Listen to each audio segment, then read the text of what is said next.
Assalamualaikum warahmatullahi wabarakatuh. Kami dari kelompok 6 akan menampilkan hasil dari observasi kami. Dan di sini kami akan memperkenalkan diri. Saya sendiri Muhammad Abzar Umar, dan di samping kanan saya Tasya Sudarsi, dan di samping kiri saya Najwa Fatika Sari.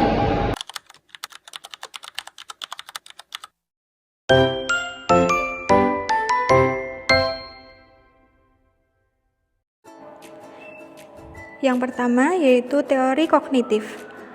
Teori kognitif adalah teori belajar yang mementingkan proses belajar dibandingkan dengan hasilnya.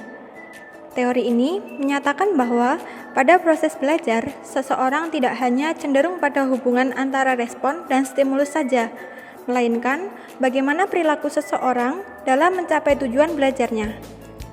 Teori kognitif berkaitan dengan tingkat kecerdasan seseorang. Setiap anak tentunya memiliki tingkat kecerdasan yang berbeda-beda. Hal tersebut terjadi karena memiliki perkembangan kognitif yang berbeda. Perkembangan kognitif ini dipengaruhi oleh faktor genetik atau keturunan, dan bisa juga dipengaruhi oleh lingkungan sekitarnya. Teori ini menyatakan bahwa belajar adalah proses aktif di mana individu mengolah informasi, membangun pengetahuan, dan mengembangkan pemahaman melalui interaksi dengan lingkungan. Contoh aplikasi teori belajar kognitif yang pertama dengan pembelajaran berbasis proyek. Siswa bekerja dalam kelompok untuk menyelesaikan proyek yang relevan dengan topik pembelajaran. Yang kedua, pembelajaran berbasis masalah.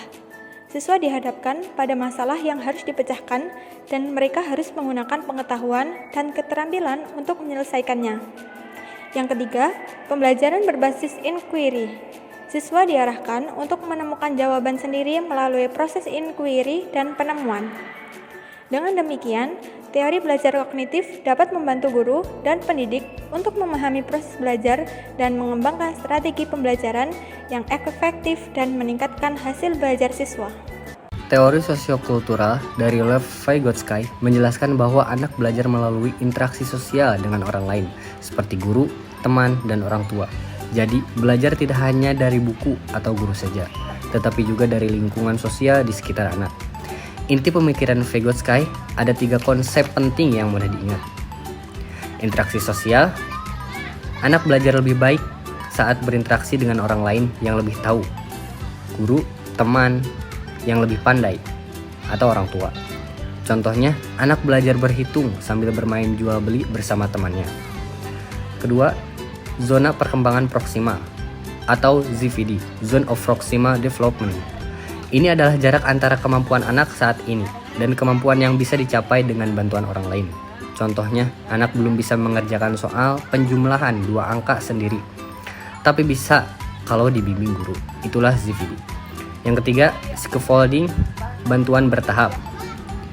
Guru atau orang dewasa memberi bantuan sementara agar anak bisa belajar.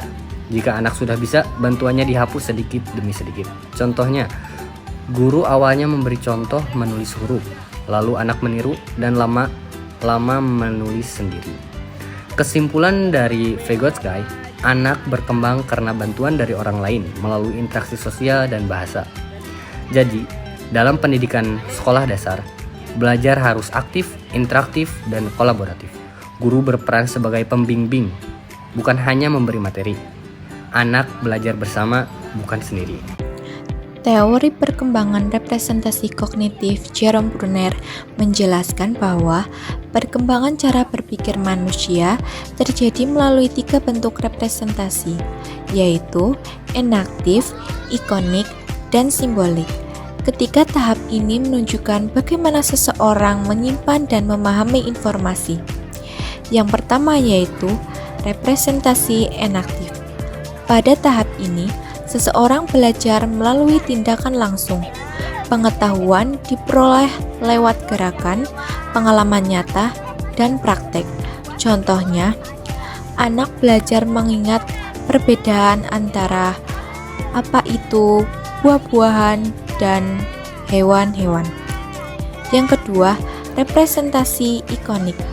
Pada tahap ini, seseorang belajar melalui gambar atau visual,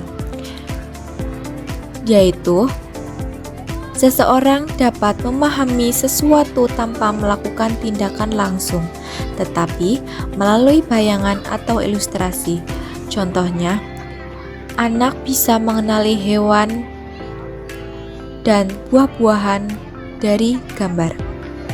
Dan ketiga, representasi simbolik.